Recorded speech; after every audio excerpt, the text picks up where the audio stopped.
All right, time for headlines. And Ray, lots of buzz around certain teams in the National Hockey League, which come as no surprise. I mean, we've got the draft looming, and there's always that trade speculation coming out of the Stanley Cup final. We're looking at Philadelphia, we're looking at Winnipeg, we're looking at Calgary, we're looking at Ottawa, to name but a few. I mean, every team in the league is in trade conversation, some description. I guess what I'm a little bit surprised by is the quality. Some very big names in play here. And not just in Winnipeg with Pierre-Luc Dubois and Mark Scheifele and Connor Hellebuyck, but you look at Philadelphia and we're hearing now Sanheim, and you're looking at Konechny, and you're looking at Scotty Lawton, and Calgary. What might they do with the likes of Michael Backlund or a Tyler Toffoli?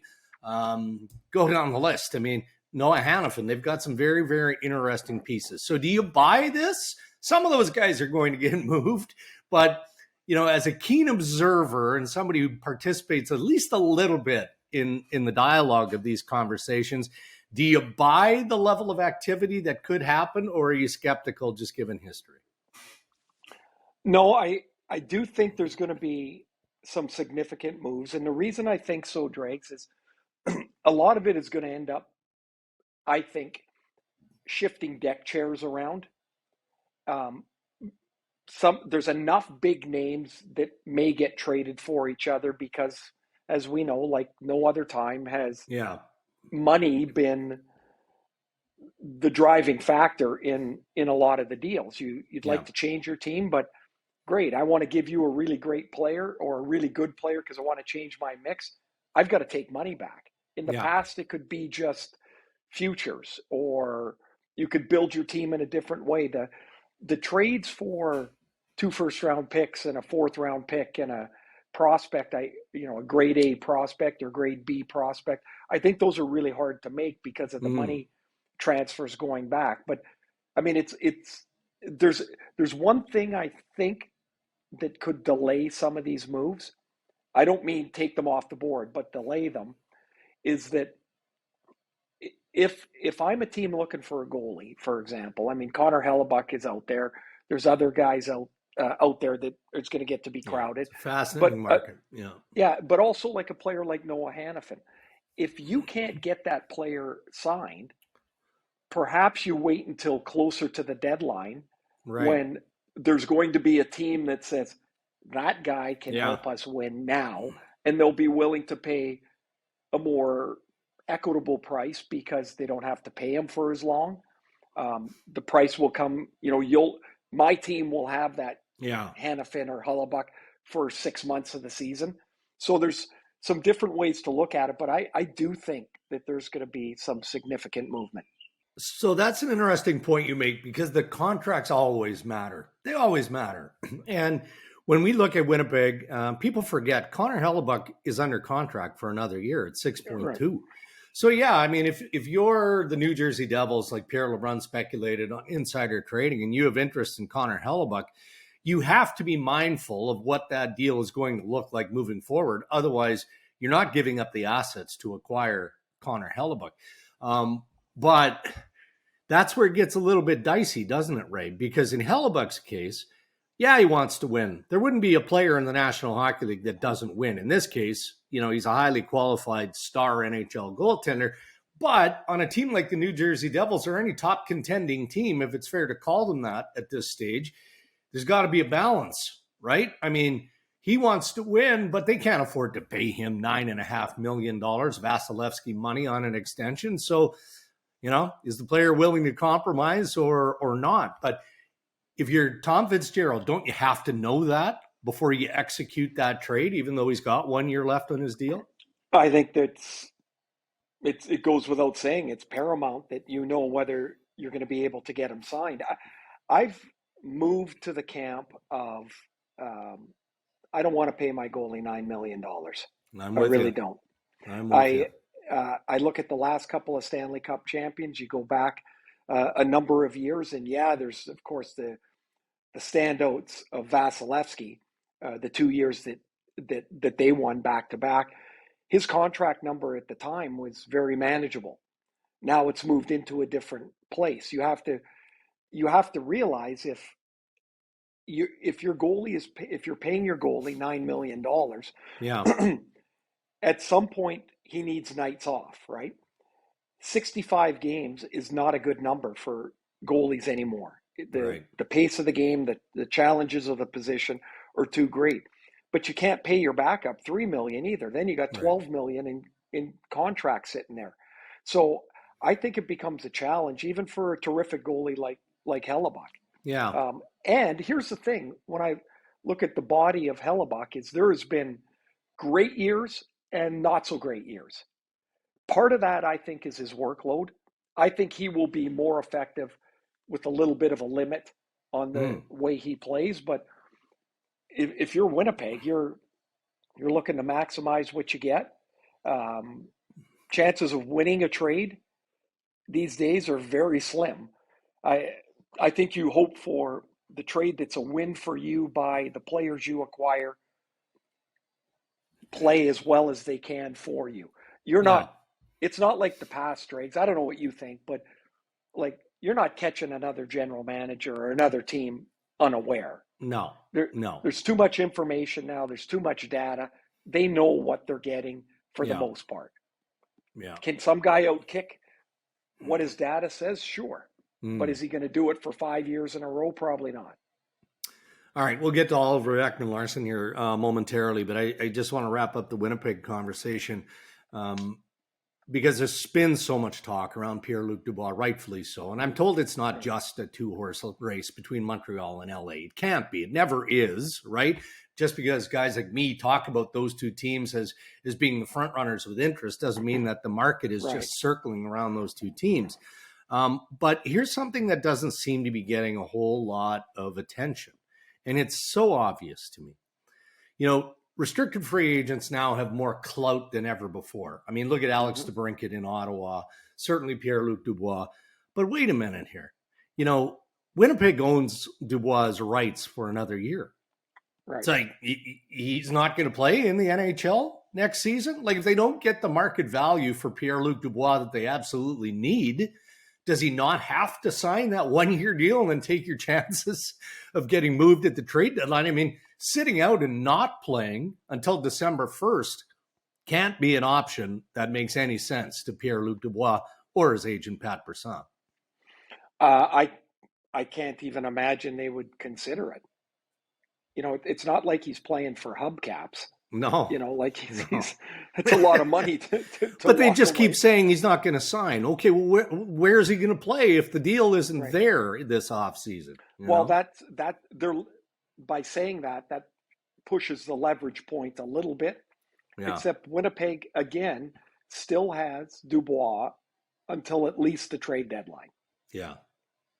So I would be shocked if he sits out, and if he does sit out, if I'm Winnipeg, I'm not helping him. No. Yeah. And I don't even know that Dubois would consider that. I really don't. I guess it's a way to maybe push more pressure to Winnipeg to make the deal. But if the deal's not there, why wouldn't you just wait until the deadline? Yeah. Because a 6'3" or 4 centerman that can fill in that 2-hole in the way that Dubois can.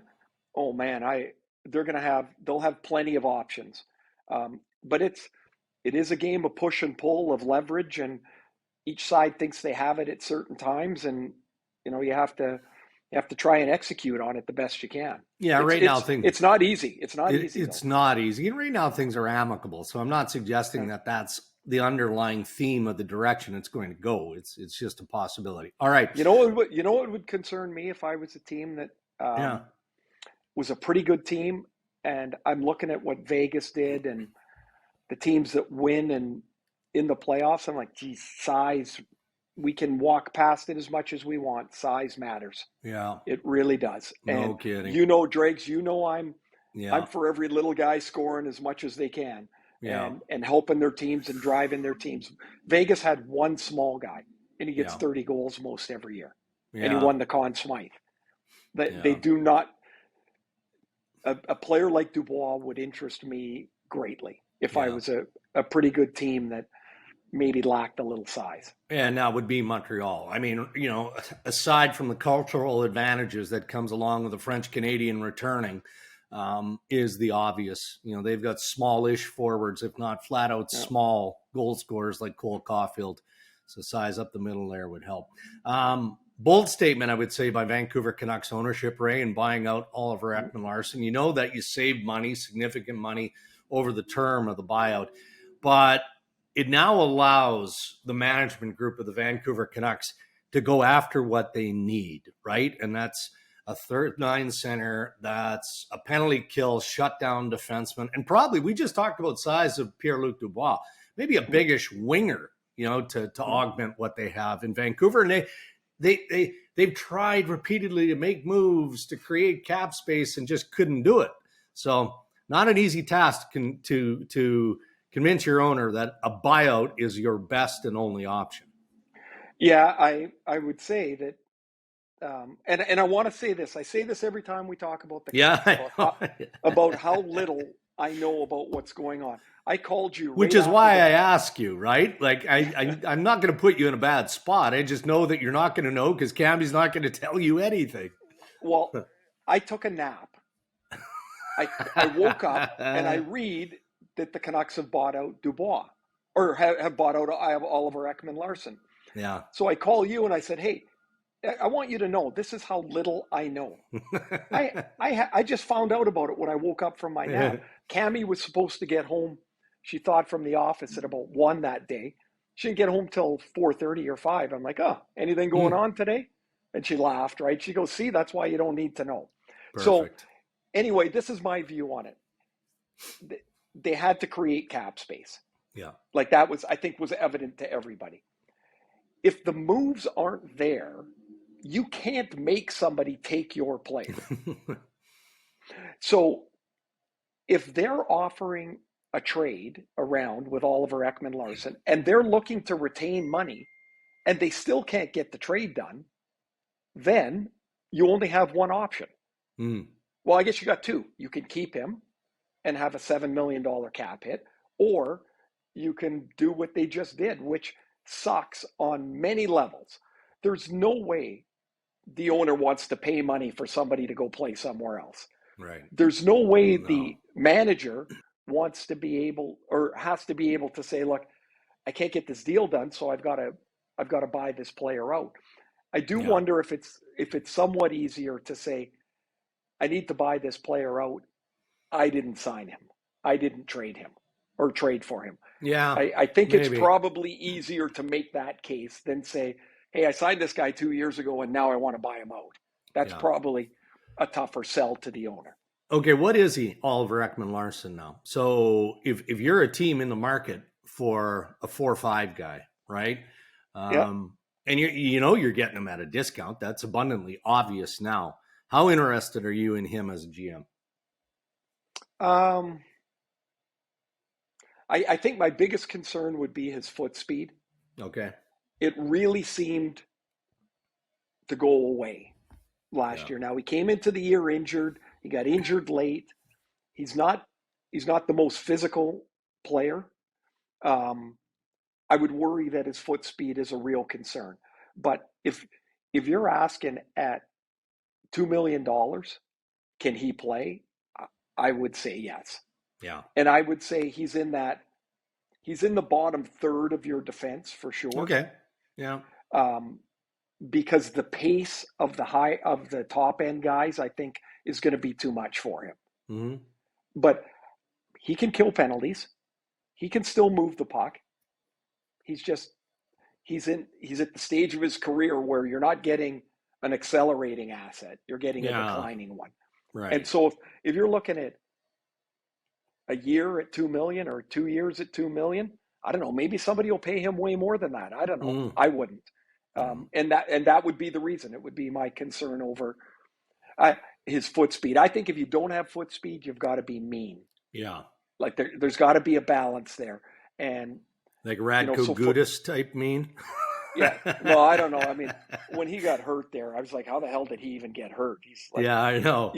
I think of, honestly, I think of somebody like Braden McNabb. Okay. He's not the He's not the fleetest of foot, Yeah. but he's mean. Yeah. Like he gets around, and Yeah. you pay a price fine. when you're near him. Yeah, that would be a guy that I would think of in that vein. Yeah. All right. Well, we've kind of sifted around the Canadian market, and just because big stories are coming out of this country, so I'm okay with that. Anything to do with the Toronto Maple Leafs, grabs headlines. That's Right. just the way it is. And, it's almost a play-by-play march in everything that Brad Treliving is doing, from visiting Austin Matthews to, priority one has to be what's going to become of William Nylander on July 1st, all of that. But Ryan O'Reilly, now we're talking about a pending unrestricted free agent. At the end of the year, when they had the locker room clean out, he seemed to speak in past tense when he's talking about his time and his rental experience with the Maple Leafs. And, again, the door remains fully open for Ryan O'Reilly to engage with the Maple Leafs. But I think that's more of common sense business, isn't it? Why would he close the door on the Toronto Maple Leafs? Right. Essentially his hometown, his family is very comfortable here. I love the player and what he represents. I just wonder, similarly to what you said about OEL, I wonder if that's the best use of asset, financial commitment here, when you're talking about a market that, from a free agent standpoint, isn't that deep, but there are some interesting commodities out there. If Ivan Barbashev were available at $4.75, $5 million per, wouldn't that be an interesting target for Toronto and probably 14, 15 other teams? I would think so. Yeah. Okay. So we'll start with O'Reilly. We've moved into the time clearly in the scope of paying players in the NHL. You don't pay for what they've done; you pay for what they can do. Right. So you can't say, "Oh, he was the captain of the Blues in 2019, and he's been a this and a Selke winner and this and this." It doesn't matter. In today's world, it doesn't matter anymore, except you would know the quality of what type of player he is. Mm-hmm. I think you have to look at last year in totality for O'Reilly, and offensively, there was a cliff there. Yeah. There really was. And so I like him as a player, but only at a certain pay level. Right. I think he's going to have enough options that pay level won't be commensurate with what the Leafs really need. Yeah. Could force you into another year or two, right, Ray? Like, maybe Toronto's comfort is 3 years. He wants 4 years at around $5 million. That extra year is problematic. Maybe it dips below that because of the extra year. Yes, it could. And I know there will be people that'll say, yeah, but the cap's going to go up. Yeah. Yeah, you still have the same defense. Yeah. Like eventually people are going to realize that defense isn't good enough. And it's not just defensively I'm talking about. It's a defense in today's world needs to be able to be part of the engine offensively. Yeah.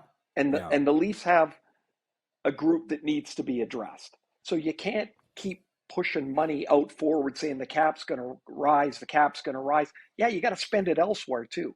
Ivan Barbashev is an interesting guy, had a fabulous playoff. His career high is 24 goals. What are you looking for from him? Right. He's a center by trade, a winger most effectively. He can probably do both. Where can he be? You still have John Tavares and what John is at this stage of his career. Can he be in the middle? Does he need to go to the wing? If he needs to go to the wing, who are you putting in the middle and what are you paying him? Like these are not easy decisions because the Leafs aspire to be more than just a playoff team. And so I guess what I'm saying is I don't see a path for O'Reilly in Toronto, given I think the offers that he's going to have. And if 14 or 15 teams are in on Barbashev, that's going to be a tough one to do because you still do have to sign some significant players. Sure. Like Nylander is the most immediate one, correct? Yeah, correct. So, they're going to get a sense, or they've probably got a sense what Matthews is looking for already, but Yeah. Again, he's going to get done. Yeah. In some way, shape, or form. The Nylander one is paramount because you're running out of days. And those are your headlines.